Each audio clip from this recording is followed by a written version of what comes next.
Yangi O'zbekiston rivojlanish zo'r bo'lyapti, qarang. Kecha kunduzi bitta video qo'ydik. Bitta obunachimiz Yangi O'zbekiston ko'rsating, sog'indik chet eldamiz dedilar. Mana har bir obunachimiz bizning fikrlari juda ham qiziq va mana Yangi O'zbekistonga olib keldim. Eng qizig'ini aytayman, mana chiroyli maktab qurildi. 6-sonli maktab Yangi O'zbekistonda prezidentimiz tashabbuslari bilan vobshe zo'r qurildi. Ibrohim aka, Juda ham xursandman. Yangi O'zbekiston massivida mana shunaqa chiroyli maktab qurilibdi. 6-maktab.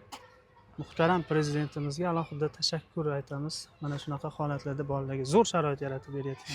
vobshe zo'r bo'ldi. Juda chiroyli. Aka, ana o'tgan safar aytdingiz-ku, ana tomonlardan nima deydi, qishloq xo'jaligiga tegishli bo'lgan yerlarga. O'sha ana domla 4-qavatga chiqib ketyapti o'sha.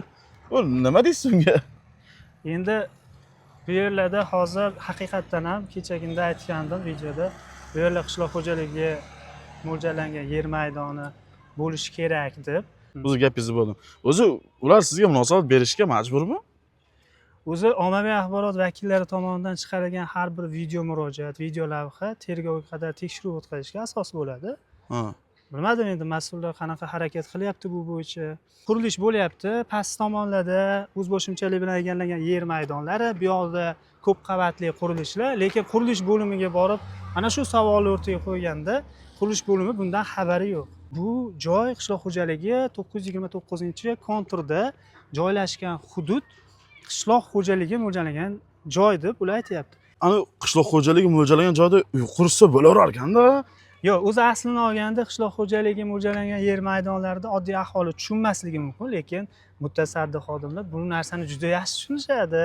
Umumiy hisobda mana shu yerdan joy olganlar boshqa ertaga tushib qolmasligi uchun keyingi masala bu yerda qurilish bo'lyapti. Qurilish bo'lganda har bir qurilishni tekshiruvchi o'zining organlari bor.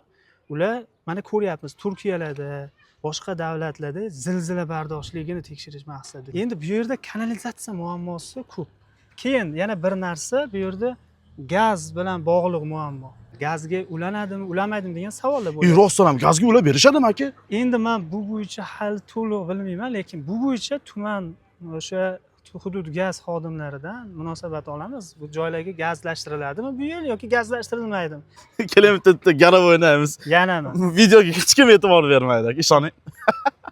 Yo'q, mutasaddilar bizni mutasaddilar Yo'q, javob bermaydi. Javob berisha olmaydi. Mayli, u dom bo'yicha, u o'zboshimchalik bilan egallab olingan yer maydoni bo'yicha keyin gaplashamiz. Bu maktabni ko'ring. Maktab o'ta go'zal bo'ldi, lekin yana O'zbekistonni, Yangi O'zbekistonni Chust tumanimizni sog'inganlar kommentariyada belgilab ketinglar. Biz yana qaysi mahallalarga borib sizga o'sha joyingizni ko'rsataylik.